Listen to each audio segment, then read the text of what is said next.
Y a-t-il une malédiction au Masters de Turin? Déjà 2 blessés pour la 3e fois de l'histoire du tennis. Ça y est, on a les 2 remplaçants qui vont rentrer sur le court. Alors pour Tsitsipas, j'avais prévu un petit peu le coup, j'ai dit que Sinner pouvait remplacer Tsitsipas. Et ben non, c'est Cameron Norrie qui remplace Tsitsipas, puisque Sinner avait déjà remplacé la veille Matteo Berrettini. Puis Matteo Berrettini s'est pété les abdos contre Alexander Zverev, et Tsitsipas, qui n'existe plus depuis Roland Garros, a une blessure au coude, mais surtout une blessure mentale, je pense. Il est blessé de partout, il joue trop. C'est ça, les nerfs lâchent dans cette fin de saison tellement intense. Mais les favoris sont toujours là, Daniil Medvedev et Novak Djokovic. Allez, on en parle tout de suite.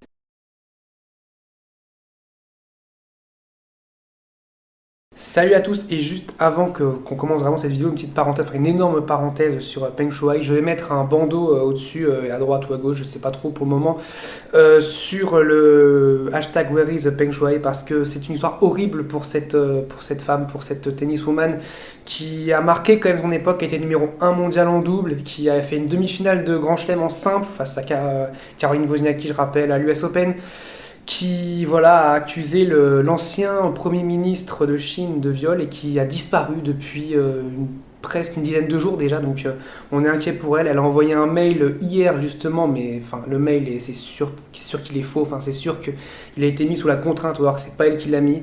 C'est ça, c'est horrible, faut que les joueurs se relayent. On a Novak Djokovic justement qui a parlé dessus, on a Naomi Osaka qui a parlé mais qui s'est fait censurer, son message s'est fait censurer, mais il faut que des Serena Williams, des Roger Federer, des Rafael Nadal, des joueurs comme ça, des joueurs impactants qui impactent le monde, et pas seulement le monde du sport, mais qui impactent le monde en général, parle. Et donc voilà, enfin je trouvais ça vraiment très important d'en parler. On espère pouvoir la retrouver très très vite et puis en bonne santé. Je trouve que le patron de la WTA, alors la WTA a mis du temps avant de se bouger, mais là depuis quelques jours, franchement, il fait vraiment un super taf. Là, il a dit vraiment qu'il n'y croyait pas du tout au mail, et il a menacé la Chine de dire allez, si jamais on n'a pas une preuve concrète qu'elle est là, qu'elle est présente, qu'elle est en sécurité, les tournois en Chine au WTA, vous pouvez oublier, vous pouvez totalement oublier, et l'ATP doit suivre, on doit suivre, les joueurs doivent suivre. On n'ira pas en Chine si jamais la Chine ne donne pas de nouvelles concrètes de Peng Shuai. Voilà, c'est tout ce que j'avais à dire. Allez, maintenant on parle vraiment de tennis et du Masters de Turin. Alors on va parler de tennis, on va pas aussi parler des blessés, donc on va pas parler que de tennis. Alors les favoris évidemment présents, Novak Djokovic, Daniil Medvedev, et les blessés qui aussi sont présents d'ailleurs, 2 favoris, 2 blessés. On va parler justement des poules. Alors les poules, j'ai fait calcul Excel. Novak Djokovic qui a remporté ses 2 premiers matchs, très simple, qui est forcément qualifié premier. Voilà, Djokovic. Trop facile, j'ai envie de dire, un petit match bonus contre Cameron Norrie qui ne sert quasiment à rien. Bon, pour Norrie c'est sympa de jouer Djokovic, mais ce match pour Djokovic ne sert strictement à rien. Il est forcément premier, il va savoir aujourd'hui contre qui il joue, donc vraiment la routine pour Djokovic, 7-6, 6-2 contre Rude, un petit peu de mal à commencer le match, mais bon, derrière trop facile. Et puis Rublev c'est pareil, c'est vrai qu'il est d'entrée, et puis derrière c'est trop facile. C'est banal pour Djokovic, c'est des joueurs qui sont quand même 8e et 5e mondial, mais ils s'en fichent. Il les explose, et c'est ça qui est absolument dingue, c'est que en fait Djokovic, s'il bat le 5e mondial, c'est presque normal, quoi. S'il explose Rublev, c'est normal. Il n'y a même pas à dire que c'est stratosphérique, parce que en fait c'est normal, et c'est ça qui est justement stratosphérique chez lui. Tsitsipas qui lui justement a perdu contre Rublev 6-4, 6-4, et puis du coup j'ai mis en noir après parce qu'il est plus là, il est blessé. Rublev qui a donc battu Stefanos Tsitsipas et qui a perdu contre Djokovic, donc il y a une défaite, une victoire. Et Casper Ruud qui a perdu contre Novak Djokovic et qui a battu Cameron Norrie en 3 manches. Il a eu un peu chaud quand même parce qu'il se prend 6-1 dans le premier set, il n'est pas serein. Ruud, il était un petit peu tendu, je pense, de jouer Norrie. Il se dit on passe de Tsitsipas à Norrie, évidemment. Le chemin d'un coup, il s'est tout tracé, le chemin par la demi, parce que le match Ruud-Rublev sera le quart de finale du groupe, puisque le gagnant de ce match sera 2e, quoi qu'il arrive, et jouera Daniil Medvedev, puisque Medvedev justement est forcément premier, voilà, qui a battu Hurkacz et Zverev, un très gros match. Le match contre Zverev, ouh là là, il était vraiment... Alors, les 2 premiers sets, c'était pas dingue. Il y a eu une faute de pied sifflée contre Daniil Medvedev dans le tie-break du 2e set. Derrière, il dégoupille le tie-break. Et Zverev joue plutôt bien, des gros services de Zverev. Le 3e set à 5 partout, balle de break pour Alexander Zverev. Et là, Medvedev montre qu'il est 2e mondial parce qu'il sort un service gagnant, derrière un coup droit penalty et un autre service gagnant pour aller remporter ce jeu, puis remporter le tie-break alors qu'il était mené 4-2 dans le tie-break, mini-break, 4-2 mini-break dans le tie-break, et puis il s'impose 8-6 dans le tie-break. C'était vraiment très très compliqué, surtout qu'il était un petit peu tendu parce que la balle de match, il fait une montée sur 2e balle. Alors Medvedev, qui fait un service volé, qui est d'ailleurs service volé sur 2e balle, là, forcément il se fait transpercer par Alexander Zverev sur cette 2e balle de match. Il a besoin de 3 balles de match pour battre Zverev. Zverev qui justement a battu sur abandon Berrettini, 7-6, 1-0. Berrettini qui a eu plein d'occasions à porter le premier set, qui ne l'a pas fait. Et puis on a vu, il a fait un coup droit qui s'est totalement dévissé. Et puis il s'est accroupi complètement au sol, quasiment en larmes. Et puis il est parti, il a fait un seul point derrière, le point à 40, il a essayé, il a fait non, c'est bon, c'est fini. Enfin, il savait que c'était fini. Il a laissé planer le doute pour le match contre Hurkacz, mais on savait tous qu'il ne pouvait pas revenir sur ça. C'était juste pour mettre la pression sur Hurkacz, pour dire est-ce que tu joues Berrettini ou est-ce que tu joues Sinner.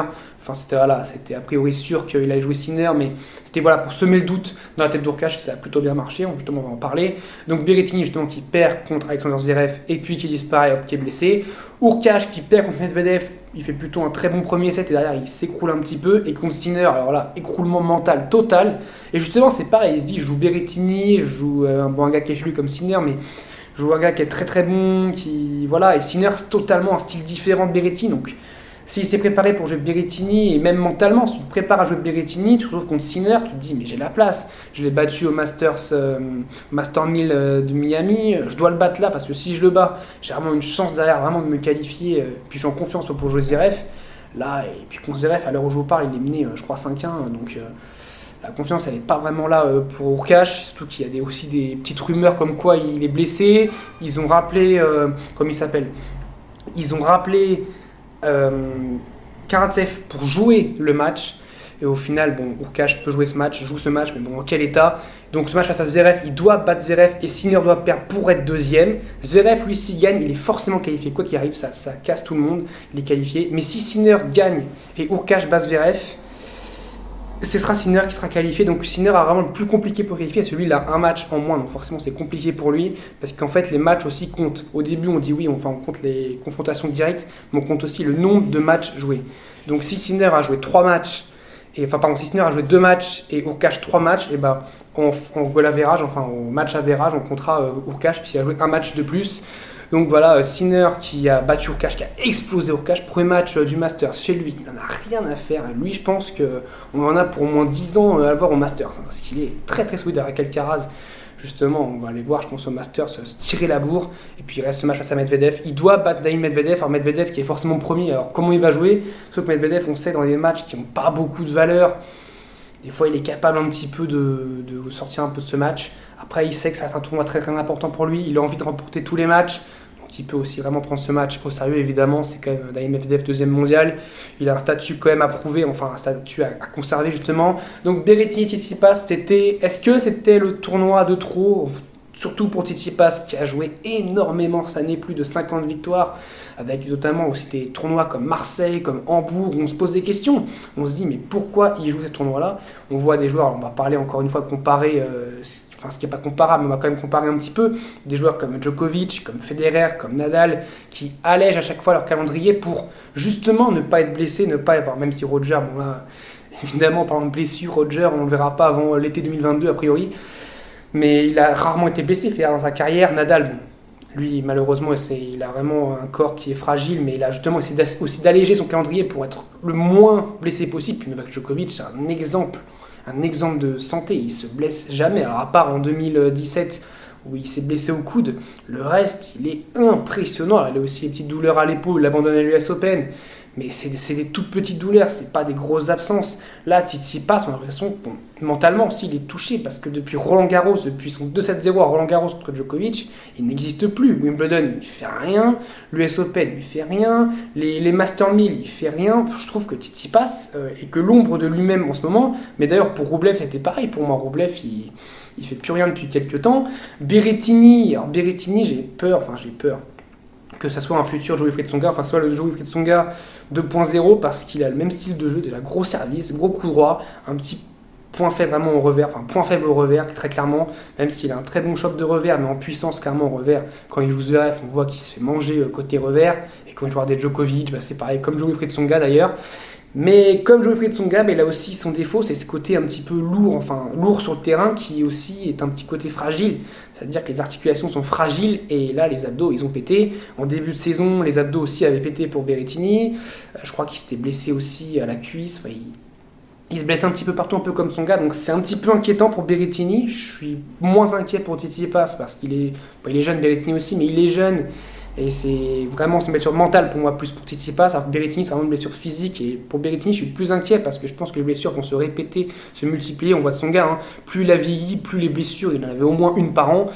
Donc je suis très très inquiet pour Berrettini là-dessus. Tsitsipas, je suis moins inquiet pour lui, il va s'en remettre là. Voilà, faut qu'il arrête 2021, c'est fini. Pause, bouton pause, 1 mois et demi de pause. On revient 2022 à l'Open d'Australie, enfin l'ATP Cup, tout ça. On revient tranquillement, on se remet tranquillement en jambes. Voilà, faut que Tsitsipas il fasse petit moment off, là, mois et demi off. D'ailleurs, comme Djokovic et Medvedev, ils ont fait. Hein. Alors Djokovic, il a fait de l'US Open à Bercy et Medvedev de Indian Wells à Bercy, mais voilà, ils ont besoin, ces joueurs-là, d'avoir des petits moments off parce que la saison, mentalement, la saison est tellement dure. Et puis il y a la saison Covid où il y a eu 4-5 mois où il n'y a pas eu de match, donc forcément, physiquement, là, c'est une saison complète, donc c'était un petit peu plus compliqué physiquement pour que les organismes remettent en place. Et Tsitsipas, je pense qu'il en a payé le prix fort là-dessus, tout comme Matteo Berrettini. Et la question que je me pose, enfin la question que je pense que tout le monde se pose, c'est est-ce qu'on va se retrouver vers un nouveau Djokovic-Medvedev? Les deux sont forcément premiers de leur poule, donc les deux se joueront qu'en finale. Il y a 2-1 pour Novak Djokovic cette année, ils sont déjà rencontrés qu'en finale. 2-1, une victoire à l'Open d'Australie pour Djokovic et à Bercy, et une victoire évidemment, on se rappelle tous, à l'US Open pour Daniil Medvedev. Moi je dis pourquoi pas, et j'aimerais bien que ça se termine sur un 2-2. Ça se termine sur un 2-2 cette saison pour montrer voilà, que Djokovic a été évidemment l'homme très très fort de cette saison, mais que sur dur, Medvedev il est là pour l'embêter et qu'à l'Open Australie 2022 sera très très intéressant entre les deux. En tout cas, voilà, on continuera à parler du Masters, on débriefera justement la finale. Pourquoi pas une autre surprise, hein, pourquoi pas un Zverev, on sait jamais. Bon, le deuxième de la poule A, ce soit Rublev ou Rude, je vois pas du tout battre Medvedev. Même Zverev, le voir battre Djokovic, c'est possible, mais pour moi, il a 20% de chance de battre Djokovic, vu comme il est Djokovic en ce moment. Donc, pour moi, à 90% de chance, on est sur un Djokovic-Medvedev. Je vous dis salut à tous, portez-vous bien.